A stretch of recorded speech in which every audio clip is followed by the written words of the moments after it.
Hello, men and brethren. Hey, I'm out here in the shop today, and I thought we'd just have a little visit about some S-locks.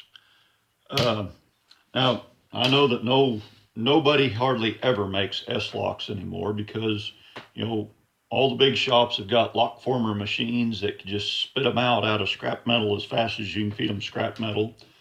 And if you're not a big shop and you're like me and just a little small fish, you're probably buying them by the 5 foot stick from the supply house and you just cut them off the hacksaw or sawzall or chop saw or something. So hardly anybody actually makes S-lock anymore. So now the shop that I started at, that's the it was a mom and pop shop. Well, Pop went and hung ductwork and put stuff in. Mom helped build ductwork, and one of her things was she made S-locks, and I mean by the 5 gallon bucketfuls of S-locks. Um, the woman could make S-locks at such a rate, her hands, you could not hardly even see her hands moving. It was amazing. And what they used primarily was a ribbed S-lock. So it had a reinforcement rib on it so that, it's reinforced. I don't know what else to say about that. So let's think about what it takes to make this. So if we made us a cross section here, it would look something like this. Bear with me. So if we unfold this, we've got us a little bend right here, and that actually you don't have a little bend right there, but you have a little kick out right here, and that gives you a good place for your sheet metal to slip in there and start. And then you just have a fold. So if you look at the stretch out, you've got about a 3/8. That makes a little hem. And this doesn't exist. I don't know why I drawed that in there. I wasn't thinking straight. But you got a little kick out down here. So this is about an inch to here, and this is about an inch to here, and this is about an inch to here. So we end up having a 3 3/4 inch blank. So let's go over to sheet metal brake for a little bit, and we'll bend one of these. Okay, let's see if we can get one of these bent without smashing a finger off. Okay, so here's our blank. Now let me explain on my brake here. This line where this extra apron is bolted on is about 3/8 of an inch from my hinge line. And this line is a scribed line that's into this extension apron, and it is 1 inch from the hem line. And I've kind of darkened it up with some Sharpie to where you can halfway see it. I hope that you can see it, but there is a line across there. It is actually a scribed line that I scribed in. So we're going to start on our 3/8 line here, and we're just going to fold a hem. Okay, we folded a hem, now we're going to smash it flat. So we take it out, flip it.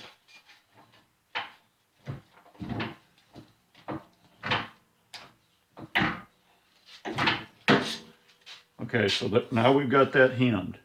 Now we want to turn over and around, and we want to go over to our 3/8 mark. Now we just want to crease it, such as if we were going to be cross breaking, just a slight crease. Okay. Now we want to flip, come out to our 1 inch line, and you can see I did not cut this piece very straight. It doesn't matter. So we're out to about our 1 inch line, maybe a little shy of it, and now we're going to fold. So now we've folded it. Now we're going to smash her flat.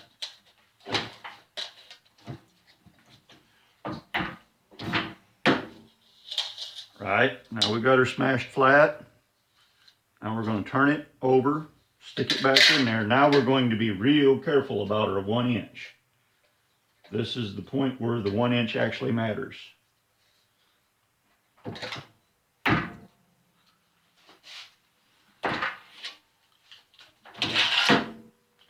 Okay, so we folded it. Now we're going to smash her flat again.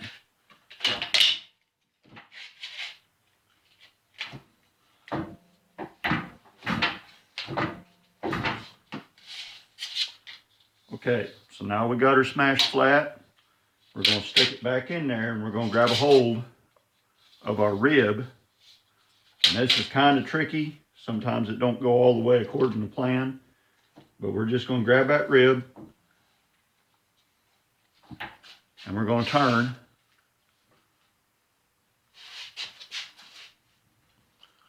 Whoop, I missed. My rib slipped out.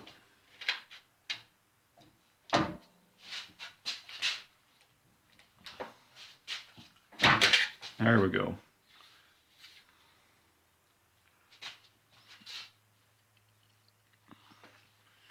So I'm going to do another one and not talk about it while I'm doing it.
Okay, so there's also the plain OS lock. And a plain OS lock is just a plain OS. So you got, now this is the easier one to make, obviously, because you don't have any hems, you don't have any ribs. So what we've got, if you blow it up, it just kind of looks like that. So we've got an inch, and an inch. So we need a 3-inch blank. And when we're bending this, we're going to put a crease here and a crease here about 3/8 of an inch from the edges. So let's go back over the break and I'll knock a couple of these out.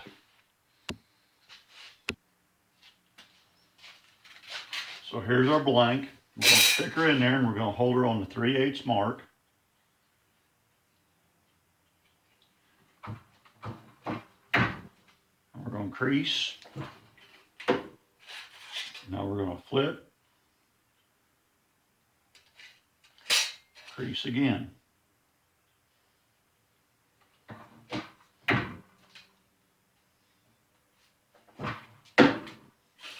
Now we're going to flip this way.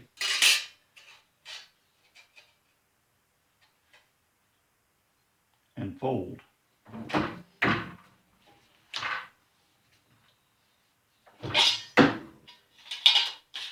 And squish. And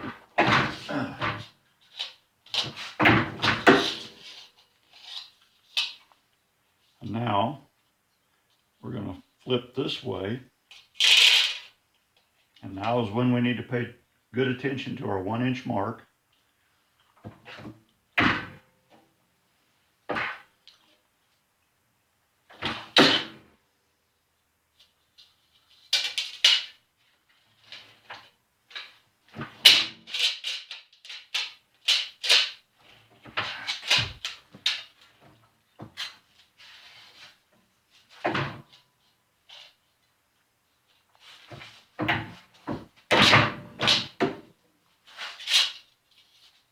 And there we go.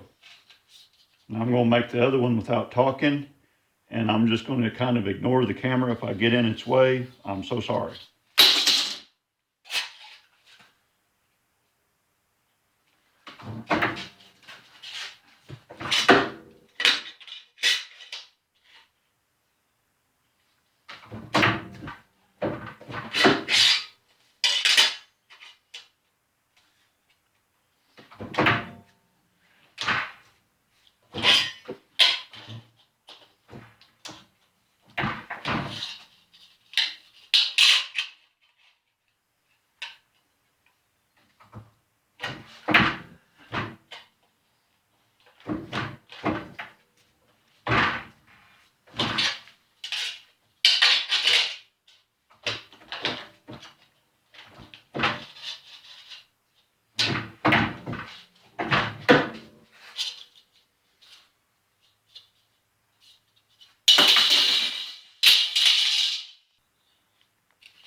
Okay, so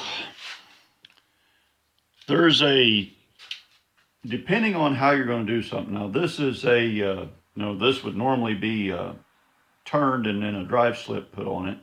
But let's just say that we're going to S-lock all four sides of this, because I actually am. In this situation, it's going to have to be. So there is an inside and an outside to an S-lock. Now, you kind of got to use your imagination here, and it's a lot easier to see with these ribbed ones.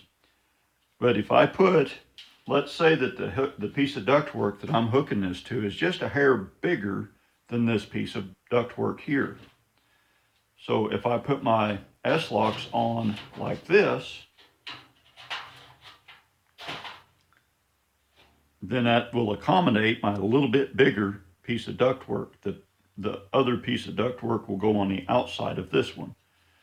Now, if I flipped them around,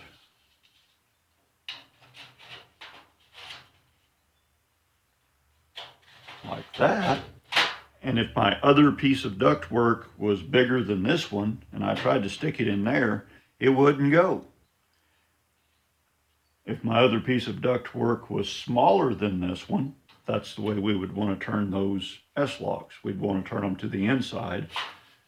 I would call that turning them to the inside, and I would call that turning them to the outside.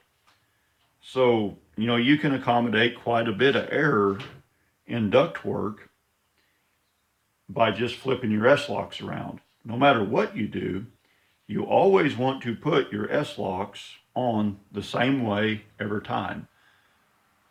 Some men prefer to put, as you're putting your S-locks on straight duct. Some men prefer to put the opening on the outside. Some of them prefer to put it on the inside. Doesn't really matter, as long as every piece of ductwork is done the same way. If you do them all on the outside, great. If you do them all on the inside, great. But if you do half of them one way and half of them the other, it makes hanging your duct go slow, because you don't get in any habit of anything. You also don't really want to turn one S-lock to the inside, one S-lock to the outside on the same piece of ductwork.